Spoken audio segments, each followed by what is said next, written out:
بالاخره چت جی پی تی از قابلیت تولید تصویر بومی خودش رو نمایی کرد و خودش رو یک جورایی از شرکت‌های شخص ثالث مانند دال-ای بی‌نیاز کرد. یعنی ما میتونیم از این به بعد داخل همون چت جی پی تی تولید تصویر رو به صورت حرفه‌ای و دقیق انجام بدیم. اون هم در سبک‌های مختلف و با دقت بسیار بالا. سلام، به تک مومنت خوش اومدید. من وحیدم و در این ویدیو قراره با هم دیگه بریم چند تا عکس تولید کنیم توسط چت جی پی تی که ببینیم این ویژگی چقدر رضایت بخشه. یه نکته‌ای رو هم که باید در نظر داشته باشیم اینه که کاربران پلاس میتونن در طول روز به صورت نامحدود عکس تولید کنن، اما برای کاربران نسخه رایگان یک محدودیتی رو اعمال کردن و در حال حاضر شما میتونید در طول روز 3 تا عکس تولید کنید.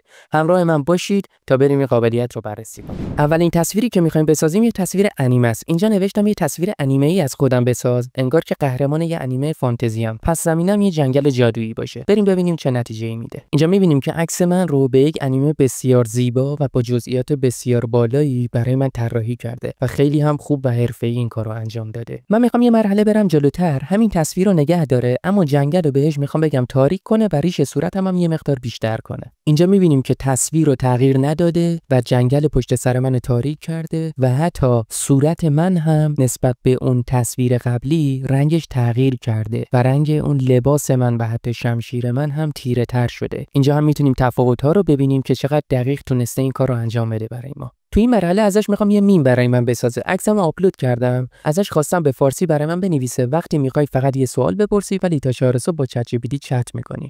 اینجا میبینیم که تو نوشتن متن فارسی متاسفانه خوب عمل نکرده. این بار یه عکس دیگه آپلود میکنم، ازش میخوام به انگلیسی این میم رو بسازه، یعنی به انگلیسی این متن رو بنویسه روی عکس. اینجا میبینید که تو نوشتن متن انگلیسی چقدر خوب عمل کرد و میم رو هم نسبتاً قشنگ در آورد. حالا با هم دیگه بریم یه عکس تبلیغاتی درست کنیم که این ویژگیش رو من خیلی قبول دارم، خیلی کاربردیه. ازش میخوام برای یه برند شکلات لوکس یه بسته‌بندی شیک طراحی کنه که رنگ اصلی و قالبش هم طلایی باشه. نام محصول یا نام برند هم گفتم چوکولوکسه که روی اون هک کنه.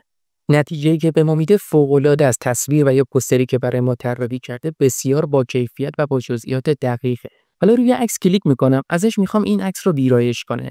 بهش میگم طوری طراحی کن این عکس رو که در جعبه نیمه باز باشه و چند تا از این شکلات‌های لوکس هم دیده بشن. خب این عکس جدید رو بر اساس پرامپتی که من بهش دادم تولید کرد و میبینید که با چه جزئیات خارق‌العاده این کار انجام داده. چقدر قشنگ این کاکائو رو طراحی کرده و چقدر روی ریزه‌کاری ها هم داد. اگر شما کسب و کاری داشته باشید به راحتی میتونید لوگوتون یا نام برندتون رو براش ارسال کنید، یه عکس محصولتون رو هم بهش بدید. به راحتی یه عکس تبلیغاتی، یه پوستر حرفه‌ای و زیبا بهتون تحویل میده که میتونید در کمپین‌های فروش در اینستاگرامتون استفاده بکنید. حالا بیایید با هم دیگه یه مقایسه انجام بدیم. من همین پرامپت رو میبرم توی دال-ای ببینم چه تصویری به من تحویل میده. این خروجی دال-ایه که به ما داده. میبینید که نوشته‌ها ناخوانا، طراحی آنچنان حرفه‌ای نیست و نیاز به تحلیل بیشتر هم نیست که حالا کاکائو رو چطور طراحی کرده. و در این زمینه میتونیم بگیم واقعا چت جی پی تی عالی عمل کرده. حالا یه ویژگی خیلی جالب دیگه هم بیایید با هم دیگه تست کنیم. من ازش میخوام تصویر یه معلم جوان رو در حال تدریس هوش مصنوعی در کلاس درس طراحی کنه. بهش یه متن دادم، از اونجا که انگلیسی خوب نمیتونه در بیاره، یه متن انگلیسی بهش دادم. گفتم یه مقدمه‌ای داشته باشه روی این تخته وایت بورد. یه متنی هم برای صفحه 1 دادم، یه متنی هم برای صفحه 2 دادم. گفتم این متن انگلیسی رو روی تخته وایت بورد بنویسه. ببینید چقدر حرفه‌ای دقیقاً کلمه به کلمه‌ای که من بهش دادم رو اومده خیلی طبیعی و واقعی گرایانه روی تخته وایت بورد انداخته و همون معلم جوانی هم که گفته بودیم رو برای ما به تصویر کشیده.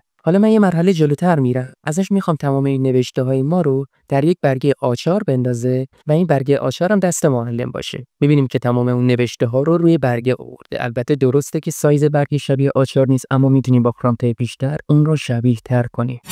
خیلی ممنونم که این ویدیو رو تا آخر تماشا کردید. اگر ویدیو کاربردی بوده براتون لایک فراموش نشه. اگر نظری هم دارید در بخش کامنت ها برای من بنویسید. سابسکرایب فراموش نشه. تا ویدیوی بعدی مراقب خودتون باشید. خدا نگهدارتون.